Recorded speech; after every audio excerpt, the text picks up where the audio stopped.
Pour ne rien manquer, abonnez-vous maintenant. Il est 7h47 sur Sud Radio. Sud Radio vous explique la guerre des drones. Dans le conflit entre l'Ukraine et la Russie, eh bien, il y a cette guerre qui se joue dans le ciel.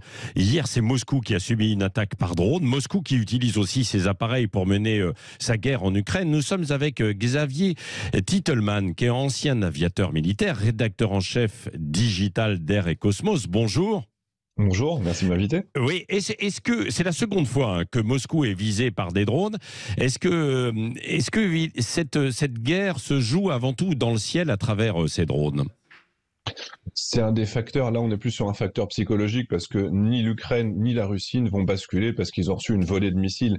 Et d'ailleurs, le terme drone ici n'est pas forcément approprié parce qu'en fait ce sont des missiles low cost, c'est simplement des engins qu'on a préprogrammés alors qu'un drone traditionnellement il est encore télépiloté. Donc là on est vraiment sur le missile low cost faute d'avoir des systèmes de meilleure qualité. Oui, missiles low cost, pourquoi? Parce que ça ne coûte vraiment pas cher et c'est pour ça qu'on peut les utiliser et c'est quand même assez efficace, non? Là, on est de l'ordre de quelques dizaines de milliers d'euros, effectivement. Et comme les défenses aériennes des deux pays sont, pour celle de l'Ukraine, très largement augmentées par rapport à ce qui a été au début, ce qui fait qu'ils interceptent quasiment la totalité des drones. Et les Russes, de leur côté, ils ont leurs systèmes qui sont très, très décevants. C'est-à-dire qu'on avait de très hautes attentes sur le niveau de la défense aérienne russe, qui avait la réputation d'être la meilleure du monde.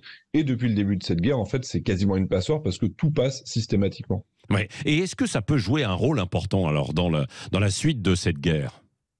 Si ils arrêtaient de cibler des civils, peut-être que ça aurait pu avoir un impact. Quand la Russie a passé tout son hiver à dépenser des centaines et des centaines de missiles pour essayer de faire tomber le réseau électrique, pour taper des réseaux de chauffage, finalement, ça n'a pas eu d'effet stratégique. Peut-être que si c'était concentré sur les pistes d'aviation, ils auraient pu empêcher la chasse ukrainienne de continuer à travailler. Mais comme ils choisissent systématiquement des cibles qui ne sont pas adaptées, eh bien malheureusement pour l'un et pour l'autre, la guerre va continuer. Ce qu'ont fait hier les Ukrainiens, par contre, c'est assez étonnant. Il y a beaucoup de signes qui nous disent que c'est pas forcément l'armée qui a tiré ces cibles, mais peut-être des partisans civils. Oui, c'est ça, parce que des civils peuvent s'emparer aujourd'hui de cette technologie, quoi. Puisque vous disiez, c'est pas si cher que cela. Non, on parle de quelque chose qui coûte quelques dizaines de milliers d'euros. Les drones qu'on a vu hier arriver sur Moscou, a priori, ils ont été plus ou moins revendiqués par un blogueur ukrainien qui s'appelle Igor Lachen, qui collecte de l'argent, qui est très connu et qui avait déjà plus ou moins revendiqué l'attaque sur le Kremlin le mois dernier. Et a priori, il a récolté des dizaines de millions de grivnas et avec ça, ils ont développé un drone qui s'appelle le Beaver, qu'il a déjà présenté et qui a une capacité d'apport d'à peu près 20 kilos d'explosifs ou de ce qu'on veut finalement et qui va pouvoir voler pendant 1000 kilomètres. Et donc, ça correspond plus ou moins à ce qu'on a pu observer hier. Ouais. Est-ce qu'à l'avenir, d'ailleurs, dans la plupart des conflits, il y aura l'utilisation de drones de plus en plus perfectionnés et la sécurité qui peut être remise en cause par ces drones, quoi?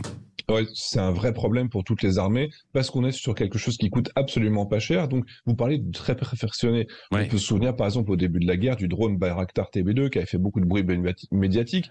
Mais finalement, les petites munitions suicides, quand j'étais en Ukraine le mois dernier, j'étais dans une usine dans laquelle ils produisent ces munitions directement en impression 3D. Ça coûte quelques centaines d'euros et ça peut tuer, ça peut détruire des véhicules. Donc, du très low cost jusqu'au système civil détourné de son usage principal pour larguer des petites grenades ou pour en faire des missiles comme on le voit ici, jusqu'aux drones très perfectionnés comme peuvent en disposer la France ou les États-Unis et que aucun des deux protagonistes se possède ici. Clairement, l'éventail est gigantesque et nos armées ne sont pas prêtes à se défendre contre cette nouvelle menace. Oui, merci beaucoup sur cette guerre des drones. Xavier Titelman, rédacteur en chef digital d'Air et Cosmos. Merci d'avoir été avec nous ce matin sur Sud Radio.